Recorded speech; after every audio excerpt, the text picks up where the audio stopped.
Happy New Year! This time of the year, most people take some time to reflect on their lives. And usually they come up with quite a list of things they'd like to change, whether that be spiritual, mental, emotional, or physical in nature.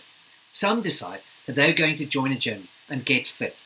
Others decide to diet, to shed the extra pounds they gained over Christmas, while some decide that they're going to improve their relationships or they're going to attend church more often this year. However, what often happens with these so-called New Year's resolutions is that unfortunately they don't last very long.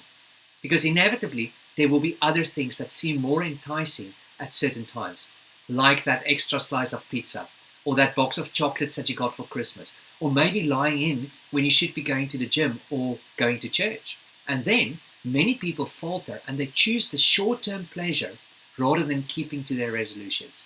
Which reminds me of a series of well-known experiments that were done in the 1960s and 1970s by a psychologist named Walter Mischel and his team.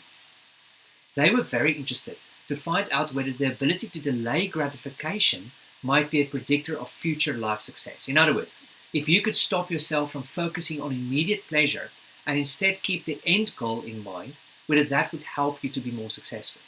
And so, to find out whether this was indeed the case, some children between the ages of 3 and 5 were placed in a room with a treat, often a marshmallow or a cookie. Before leaving the room, the experimenter told each child that they would receive a second treat if the first treat was still on the table after 15 minutes. The results were fascinating. Some children found this much harder than others. They tried all sorts of things to distract themselves, from looking away to singing to themselves. But in the end, the temptation would be just too much, and they would eat the marshmallow.